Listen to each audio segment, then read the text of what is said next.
Se a gente acompanha o noticiário, fica aquela impressão, né? Parece que os Estados Unidos estão sempre envolvidos em algum tipo de operação militar pelo mundo. Mas isso não é só uma impressão. Na verdade, é um sistema. E hoje a gente vai entender direitinho como funciona essa máquina que mantém essa presença global ligada o tempo todo. Então, vamos à pergunta central. Por que os Estados Unidos parecem estar nesse estado de guerra quase que permanente? A resposta, olha, não é uma coisa só, mas sim uma estrutura bem complexa que foi sendo construída ao longo de muitas décadas. Se a gente for resumir, o ponto central é uma escolha estratégica que foi feita lá atrás, depois da Segunda Guerra Mundial, a de buscar a primazia global. E para sustentar isso, foi criada uma verdadeira máquina, um sistema inteiro de alianças, bases militares, orçamentos gigantescos e leis que fazem com que o engajamento militar seja, na verdade, uma característica padrão do sistema, e não uma exceção. Bom, para começar, a gente precisa entender uma coisa muito importante. A própria definição do que é guerra mudou completamente.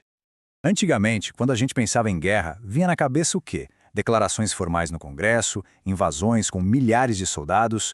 Hoje, o cenário é bem diferente. A gente fala de ataques cinéticos, que são ações militares mais pontuais e precisas, operações constantes no ciberespaço e uma presença militar que é persistente, mesmo que discreta, em vários pontos estratégicos do globo.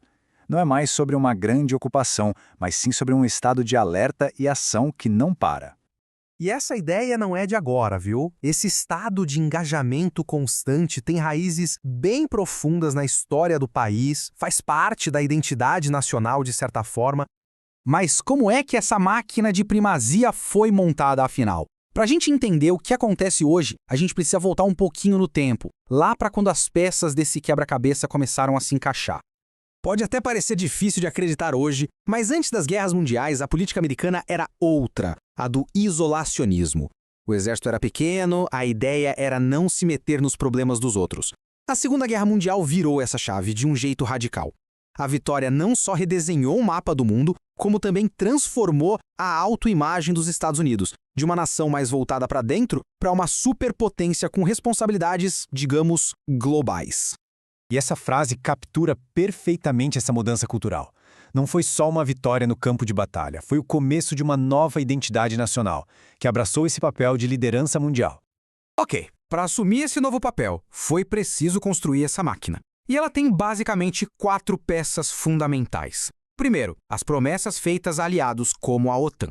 Segundo, uma presença física ao redor do planeta com centenas de bases. Terceiro, claro, o dinheiro e a indústria para bancar tudo isso. E quarto, a estrutura de leis que permite ligar a máquina de forma rápida. Só que essa máquina, esse hardware todo de bases, alianças e orçamento, precisa de um software cultural para rodar, né? Esse software é a narrativa nacional. É a história que é contada, reforçada por Hollywood, por rituais como cantar o hino antes de um jogo, que apresenta esse papel global como algo não só necessário, mas também justo e heróico. Beleza, a máquina está montada, mas e aí, como é que ela funciona no dia a dia?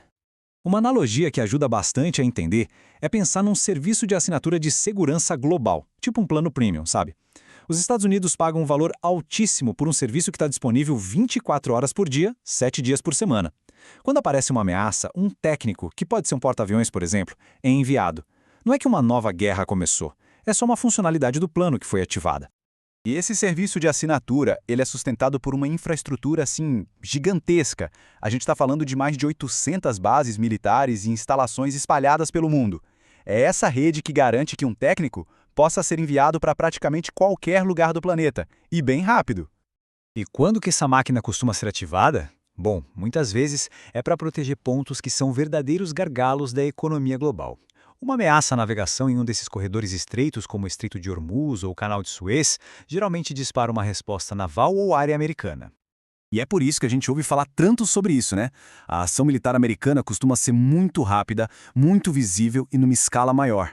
Além disso, a própria transparência do sistema americano, com think tanks, imprensa livre e briefings oficiais, faz com que até operações pequenas acabem virando notícia no mundo todo. Isso nos leva a um ponto super importante. Qual é o botão legal que liga essa máquina?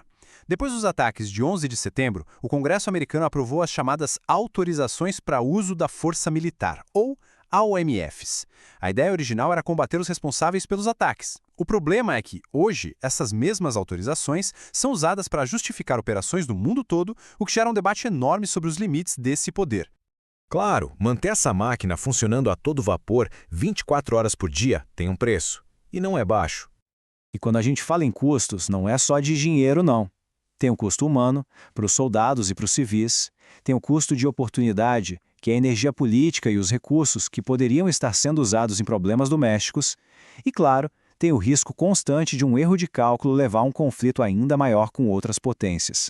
Mas também é fundamental a gente entender o que não vira notícia. A máquina não está sempre no modo ataque. Muitas vezes, a opção é pela contenção, pela diplomacia, por ações secretas ou por sanções econômicas. Só que, claro, um acordo diplomático raramente gera uma manchete tão chamativa quanto um ataque aéreo. E isso tudo abre uma discussão importantíssima. Será que existem outras formas de operar? Outros caminhos possíveis? Existem algumas estratégias alternativas que estão sempre em debate. Desde uma retirada mais significativa, o chamado balanceamento offshore, até uma versão mais seletiva do que se faz hoje. Cada uma, claro, com seus próprios riscos e benefícios. Não existe uma solução mágica. Então, para onde a gente deve olhar agora? Nos próximos meses, algumas coisas vão ser cruciais. Os debates sobre o orçamento da defesa no Congresso, a gestão de crises no Oriente Médio e os exercícios militares no Pacífico. Tudo isso vai nos dar pistas importantes se a programação da máquina vai ser ajustada, expandida ou mantida como está. Isso nos deixa com uma outra grande questão para o futuro, a tal da divisão de tarefas. A ideia é que os aliados dos Estados Unidos assumam mais responsabilidades pela própria segurança. Mas como isso funcionaria na prática? Seria mesmo suficiente para diminuir a presença militar americana pelo mundo? É uma pergunta em aberto. No fim das contas, esse sistema todo foi construído para um mundo que era de um jeito, o mundo do século XX. A grande pergunta que fica hoje não é nem tanto sobre como a máquina funciona, mas sim se ela ainda é a máquina certa para os desafios do século XXI.